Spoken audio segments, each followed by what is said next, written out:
రాసినటువంటి పత్రిక 4వ అధ్యాయము మొట్టమొదటి వచనం నుంచి చదువుదాం. మరియు నేను చెప్పినది ఏమనగా, వారసుడు అన్నిటికీ కర్తయ్యున్నను బాలుడై ఉన్నంత కాలము అతనికిని దాసునికిని ఏ భేదము లేదు.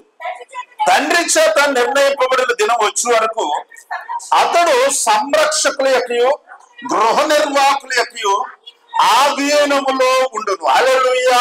ఆ బాలుడట ఎవరు ఆధీనంలో ఉంటాడు?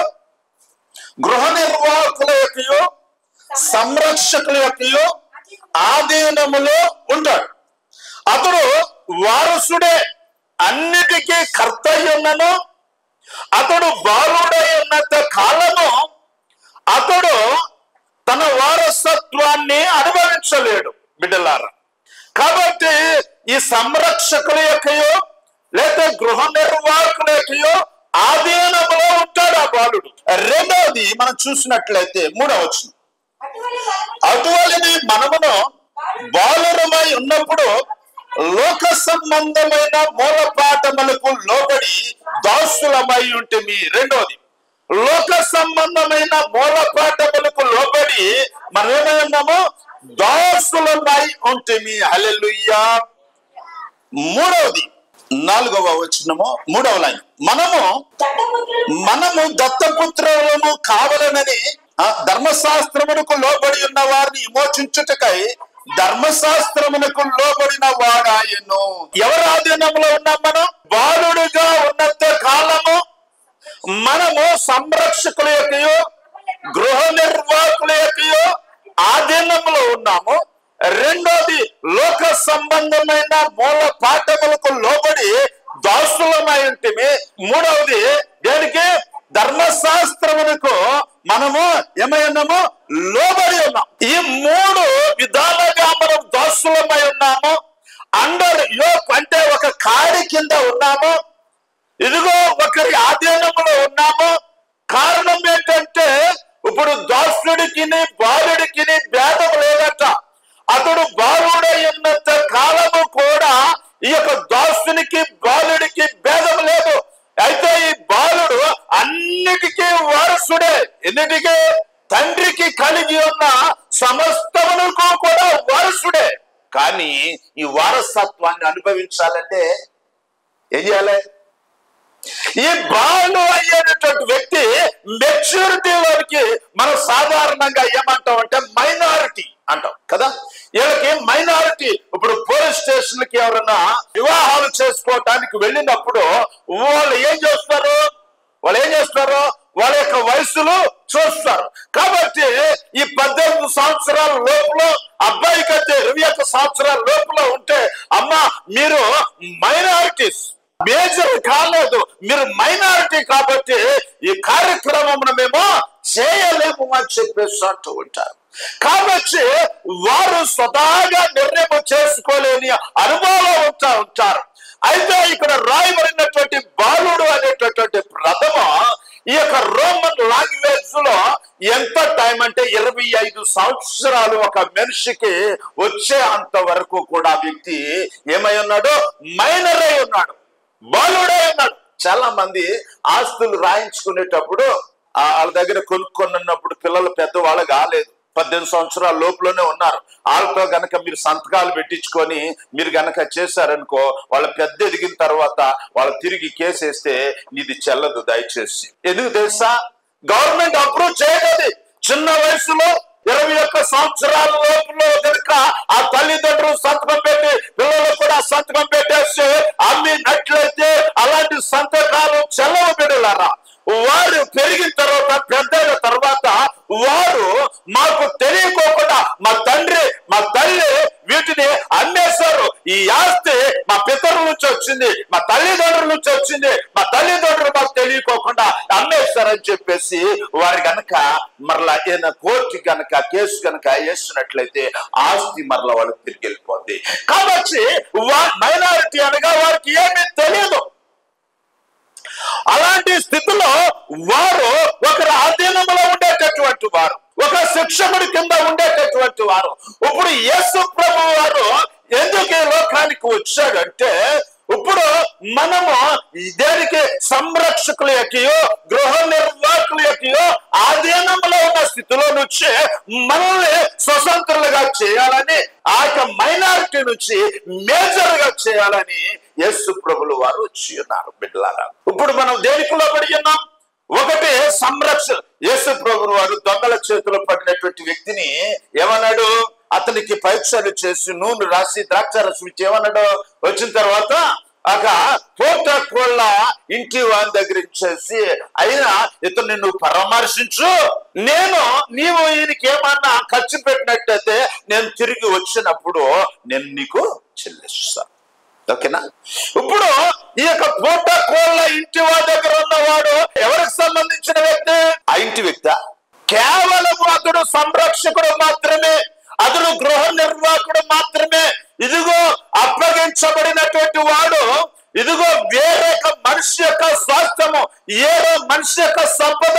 కాబట్టి అతడు తన యొక్క ఉన్నంత కాలము అతడు చేయవలసినటువంటిది ఏంటిదంటే తన సంరక్షణలో, తన కాపుదల్లో అతన్ని కాపాడవలసినటువంటి బాధ్యత అతని మీద ఉన్నది. బిడ్డలారా, ఈ రోజున సంరక్షకులు, ఆ గృహ నిర్వాహకులు కింద ఉన్నటువంటి నీవు వారికి సంబంధించిన వ్యక్తివి కాదు, కానీ నిన్ను ఆ దొంగల చేతిలో నుంచి విడిపించి రక్షించి విమోచించినటువంటి ఆ వ్యక్తికి సంబంధించినటువంటి మనుషులం మనం.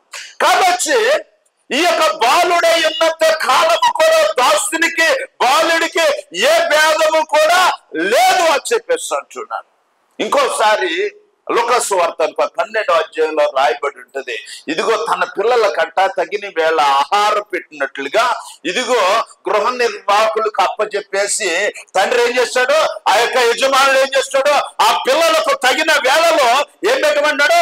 భోజనం పెట్టమన్నాడు, ఆహారం పెట్టమని చెప్పి అతడు వెళ్ళిపోయినాడు. బిడ్డలారా, ఈ రోజున ఆ సంరక్షకులు ఎవరంటే ఆ గృహ నిర్వాహకులు ఎవరో సంఘాన్ని కాల్చున్నటువంటి పాత నిబంధన ఆ కాలంలో ధర్మశాస్త్రం కింద బాల శిక్షకుడు నిర్ణయింపబడిన కాలానికి ఆ కుమారుడు వచ్చేంత వరకు కూడా ఈ యొక్క ధర్మశాస్త్రం యొక్క ఆధీనంలో ఉండమని, ఆ సంరక్షణలో, ఆ గృహ నిర్వాహకత్వంలో ఉండమని దేవుడు ఏం చేస్తాడంటే ఆ గృహ నిర్వాహకత్వంలో, ఆ సంరక్షణ కింద మనల్ని ఉంచాడు. ఎవరినే? మనం. కాబట్టి మనం ఎవరం? ఇప్పుడు ధర్మశాస్త్రం కింద మనం ఉంటే మనం ఇంకా దాసులమే, మన బాలులమే. నో మెచ్యూరిటీ, మనలో ఇంకా మెచ్యూరిటీ రాలేదు. ఇక్కడ 3 రకాలైనటువంటి, ఒకటి ధర్మశాస్త్రమునకు లోబడి ఉన్న వారిని విమోచించటానికి, రెండవది చూడండి అక్కడ ఏం రాయబడి ఉంది?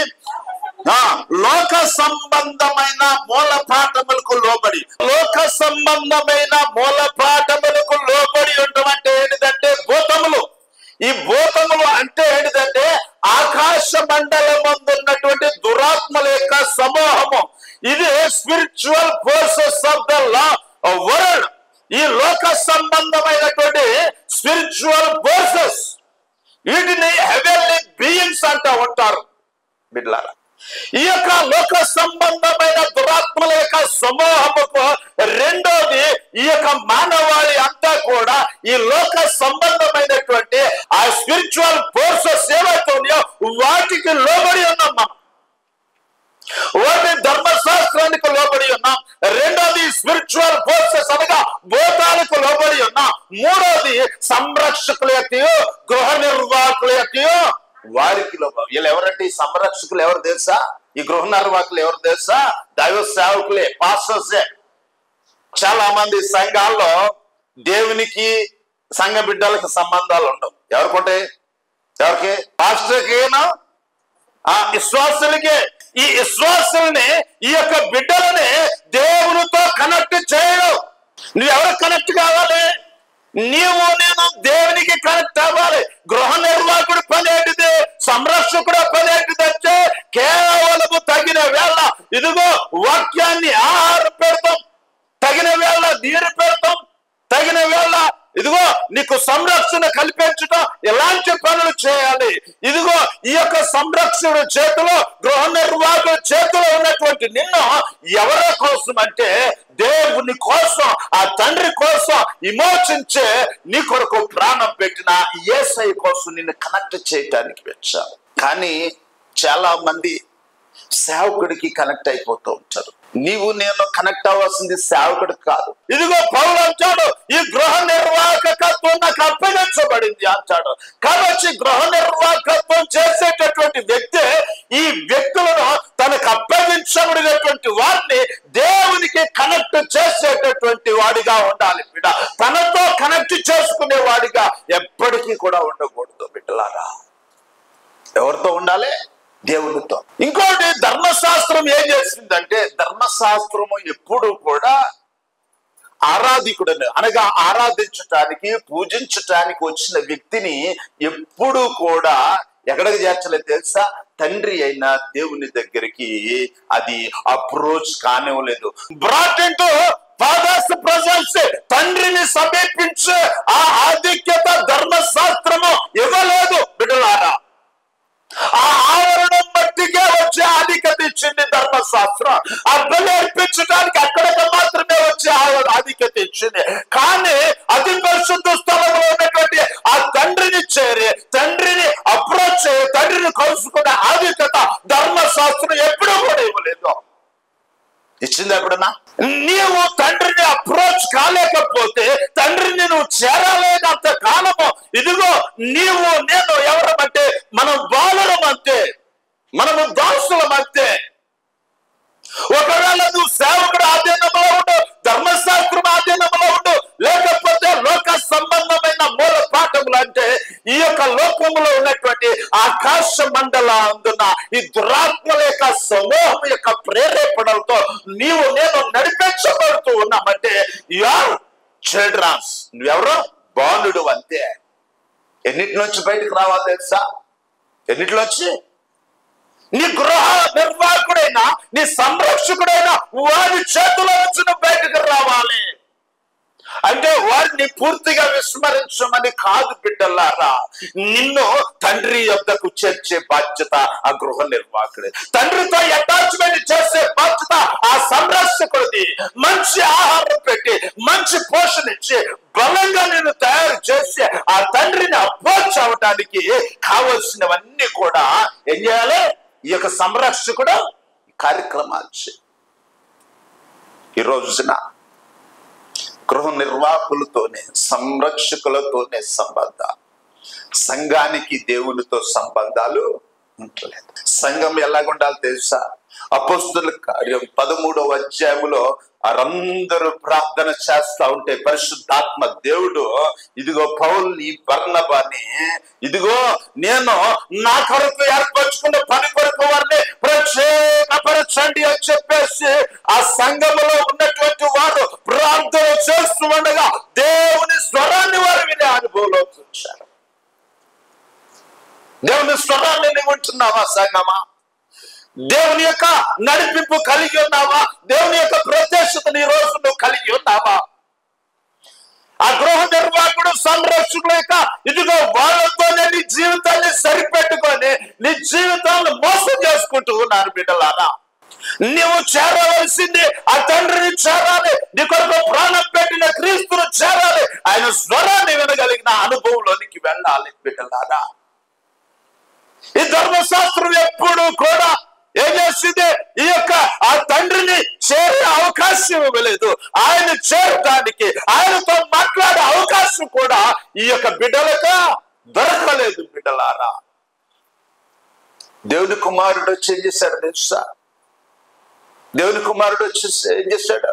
ఈ 3 రకాలైనటువంటి, ఒకవేళ నువ్వు సంరక్షకులకు లోబడి ఉన్నావా, గృహ నిర్వాహకత్వం కింద ఉన్నావా, ఇదిగో లోక సంబంధమైన మూల పాఠములకు అనగా ఈ యొక్క ఆకాశ మండలంలో దురాత్మల యొక్క సమూహము వాటి యొక్క ప్రేరేపణకు లోబడిపోయి నీ యొక్క జీవిత విధానం ఉన్నదా?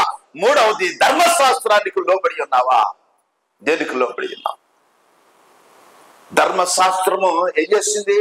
ధర్మశాస్త్రం ఏ మనుషుని కూడా నీతిమంతుడిగా తీర్చలేదు. తీర్చిందా? ధర్మశాస్త్రము వలన పాపం అనగా ఏంటో తెలిసిందంటే పాపం నుంచి విడుదల ఇవ్వలేదు ధర్మశాస్త్రం బిడ్డలారా. ఆ పాప దాస్యం నుంచి విడుదల ఇవ్వలేదు ధర్మశాస్త్రమా. ఇదిగో పాపము నుంచి విడుదల పొందితేనే నీకు తండ్రిని చేరే ఆధిక్యత దొరుకుతా ఉంది బిడ్డలారా. ఇలాగున లోబడి ఉన్నటువంటి మనము, ఇంగ్లీష్ లో ఏమి రాయబడిందంటే అండర్ బాండేజ్ అని రాయబడింది. అండర్ బాండేజ్ అంటే ఏంటి? లాజర్ని చుట్టూ కూడా కాళ్ళ నుంచి తల వరకు ఏం కట్టేశారా? మొత్తం కట్టేశారు. ఇది బాండేజ్. ఈ 3 వచనాల్లో రాయబడి ఉన్నదే ఏంటిదంటే నువ్వు కట్టివేయబడి ఉన్నావు. మొత్తం అరికాలు మొదలుకొని నడినెత్తి వరకు నీ చుట్టూ తాళ్లు కట్టివేయబడిన బాండేజ్ లో ఉన్నావు. ధర్మశాస్త్రం యొక్క బాండేజ్ లో, లోక సంబంధమైన ఆకాశ మండలమున్న దురాత్మల యొక్క సమూహంలో స్పిరిచువల్ ఫోర్సెస్ తో కట్టివేయబడిన. మూడవది సంరక్షకుల యొక్క, గృహ నిర్వాహకుల యొక్క వారి బంధకాల్లో కూడా నీవు కట్టివేయబడి ఉన్నావు. ఎప్పుడు చేరుతావు తండ్రినే? ఎప్పుడు చేరుతావు? వాడి కోసం సిలువేయబడ్డారా? పౌలే అన్నాడు. పేతురు ఏమన్నా సిలువేయబడ్డా? పౌలు ఏమన్నా రక్తం కాచాడా? ఎవరో కూడా కాచు.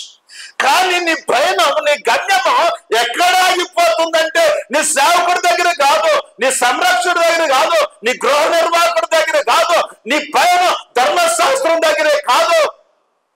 వీటన్నిటి నుంచి కూడా యేసు ప్రభు వారు ఎందుకు వచ్చారు అక్కడ రాయబడి ఉంది. చూడండి 5వ వచనము 3వ లైన్. మనము దత్తపుత్రులను కావాలనని ధర్మశాస్త్రమునకు లోబడి ఉన్న వారిని ఆయన లోబడ్డాడు. దేనికోసం లోబడ్డాడు? ఈ 3 అనుభవాలలో ఉన్నటువంటి గృహ నిర్వాహకులకి, సంరక్షకుల చేతిలో లోబడి ఉన్న నీవు, లోక సంబంధమైన మూలపాఠములకు లోబడి ఉన్న నిన్ను, ధర్మశాస్త్రానికి లోబడి ఉన్న నిన్ను, ఇదిగో ఎప్పుడూ కూడా పాపములు తీసివేయాలనేటువంటిది, తండ్రి యొద్దకు చేర్చాలనేటువంటిది, తండ్రిని చేరకుండా అభ్యంతరకరంగా ఉన్న వాటి నుంచి నిన్ను నన్ను విమోచించుటకై ఆయన ఈ లోకానికి వచ్చాడు బిడ్డలారా. ఆయన వచ్చి ఏం చేశాడో చూడండి. ఆయన వచ్చి ఏం చేశాడు తెలుసా? నాయన తండ్రి అని మొరపెట్టు తన కుమారుని ఆత్మను దేవుడు మన హృదయముల్లోనికి పంపెను. హల్లెలూయా. నాయన తండ్రి అని మొరపెట్టు. ఏంటిది మొరపెట్టేది? ఏంటిది? ఈరోజు ప్రార్థన చేటు రాకపోవటం గల కారణం ఏంటో తెలుసా? నాయన తండ్రి. ఇప్పుడు ఒకడు నీటిలో మునిగిపోతున్నాడు, ఊపిలో మునిగిపోతున్నాడు. వాడు ఏం కేకలు ఎత్తాడు? వాడు ఏం కేకలు? అరుపులతో అరుస్తాడు, కేకలు వేస్తాడు, ఏడుస్తాడు, కన్నీరు విడుస్తాడు, అయ్యో అయ్యో అని చెప్పేసి ఇక్కడ ఏం చేస్తున్నాడు అంటే, ఇప్పుడు ఈ నాయన తండ్రి అనేటటువంటి కేకలు ఏంటంటే ఏదో ప్రమాదంలో ఉన్నాడు, ఏదో ఇరుకులో ఉన్నాడు, ఏదో అబ్బదలో ఉన్నాడు, ఏదో ఇక్కట్టులో ఉన్నాడు. ఈ ఇక్కట్టులో ఉన్నటువంటి వ్యక్తి ఏం చేస్తున్నాడంటే ఇప్పుడు నాయనా తండ్రి అని మొరపెట్టే ఆత్మ, అనగా కన్నీరు పెట్టే ఆత్మ, మొరపెట్టే ఆత్మ, మూలుగులు పెట్టే ఆత్మ, ఈ యొక్క ఆత్మ తన కుమారుని ఆత్మను ఎక్కడ పంపించాడు? దేవుని ఆత్మ చాలా మంది జీవితాల్లో ఎక్కడికి వెళ్తలే? మానవ హృదయాల్లోనికి దేవుని ఆత్మ వెళ్ళట్లే. అందుకే మానవ హృదయాల్లోనికి దేవుని యొక్క ఆత్మ గనక నిజంగా వెళితే వారు ఈ భూమి మీద మంచి ప్రార్థనా పరులు అవుతారు. హల్లెలూయా. మంచి ప్రార్థనా పరులుగా మార్చబడతారు బిడ్డలారా. చాలా మంది అనుకుంటూ ఉంటారు దేవుని అభిషేకం అద్భుతాలు చేయడానికి, దేవుని అభిషేకం స్వస్థతలు చేయడానికి, దేవుని అభిషేకము సూచక్రియ చేయడానికి అనడం అది ఒక పార్ట్, ఒక భాగం. అంతే. దేవుని యొక్క అభిషేకం, దేవుని యొక్క ఆత్మ ఏంటిదంటే నేను ప్రమాదంలో ఉన్నాను అని నువ్వు గుర్తించగలగాలి. ఎప్పుడు గుర్తిస్తావు? ఈ వ్యక్తి నాయనా తండ్రి అని కేకలు పెడుతున్నాడు, సహాయం చేయమని కేకలు పెడుతున్నాడు. ఎందుకు కేకలేస్తున్నాడు? ఎందుకు కేకలేస్తున్నాడు అంటే, నాయనా తండ్రి నేను సంరక్షకుల యొక్క ఆధీనంలో ఉన్నాను, గృహ నిర్వాహకులకు లోబడి ఉన్నాను, ఇదిగో ఈ లోక సంబంధమైన మూలపాఠములకు లోబడి ఉన్నాను, నేను బంధకాల్లో ఉన్నాను, నేను చెరలో ఉన్నాను, నేను ధర్మశాస్త్రం యొక్క కట్టుబాట్లలో ఆ బంధకాల్లో ఉన్నాను. ఈ స్థితిని గమనించాడు ఆ వ్యక్తి. హల్లెలూయా. మనం అనుకుంటాం, మన దృష్టికి మనం జ్ఞానవంతులుగా అనుకుంటాం, నీ దృష్టికి నీవు నీతిమంతులుగా అనుకుంటావు. నీవు ఏర్పరచుకున్న మార్గం అది ఎట్టిదైనా నీకు సరైనదిగానే కనపడుతుంది. ఇలా కనపడినంత కాలము కూడా నీ జీవితంలో ఏమి రాదు, నీ హృదయములోనికి దేవుని ఆత్మ ప్రవేశించలేదు. దయచేసి నీ హృదయం అనే తలుపులు ఎవరు మూసేసుకుంటున్నారు తెలుసా? ఎవరు మూసేసుకుంటున్నారు? నీవే మూసేసుకుంటున్నావు. ఒకవేళ నేను జ్ఞానవంతుడను, నేను బుద్ధిమంతుడను, నాకు సమస్తము తెలుసు, నేను నీతిమంతుడను, నేను మంచివాడను నీవు అనుకున్నంత కాలము కూడా నీ హృదయం అనే తలుపులను మూసివేసుకుంటున్నావు బిడ్డ. తెలుసా? ఇప్పుడు ఈ యొక్క వ్యక్తి నాయన తండ్రి అని ఏడుస్తా ఉన్నాడు, గగ్గోలు పెడుతున్నాడు, కన్నీరు కాస్తు, కన్నీటితో దేవుని సహాయాన్ని కోరుకోవటం, కొంచెం మూలుగులతో సహాయాన్ని వేడుకోవటం. నీ స్థితిని నువ్వు గుర్తించాలి బిడ్డ. ఆయన మంచివారి కొరకు రాలేదు, ఆయన బుద్ధిమంతుల కొరకు రాలేదు, ఆయన నశించిన వారి కోసం వచ్చాడు, ఆయన పాపుల కోసం వచ్చాడు, తప్పిపోయిన వారి కోసం వచ్చాడు.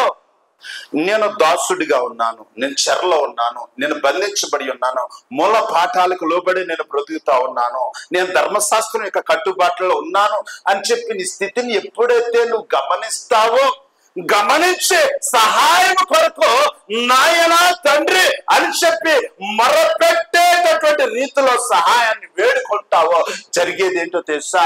కుమారుని యొక్క ఆత్మ ఎక్కడికి వచ్చేది? నీ హృదయంలోనికి వచ్చేస్తుంది. అప్పుడు అస్సల ప్రార్థన జీవితం నీ జీవితంలో అప్పుడు ప్రారంభమవుతుంది బిడ్డలారా.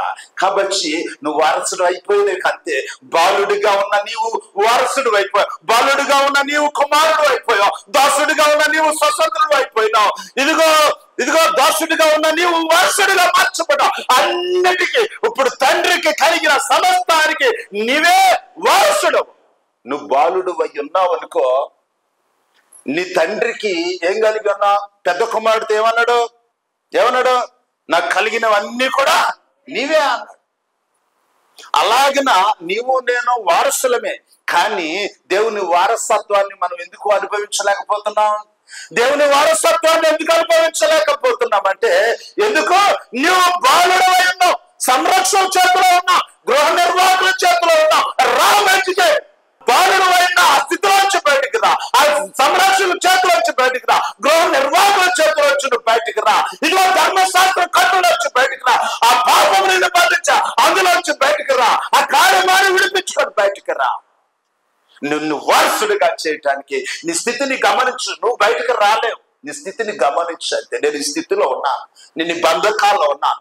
నువ్వు గమనించి ఒక్క కేక నీ ఇంటికి వెళ్ళి నీ ప్రార్థన గదిలో, ప్రభా నీ స్థితిని గమనిస్తే మోకరించయ్యా, నేను ఈ బంధకాల్లో ఉన్నాను, నేను ఈ స్థితిలో ఉన్నాను, నేను బాలుడిగా ఉన్నా, నీ వారసత్వాన్ని మనం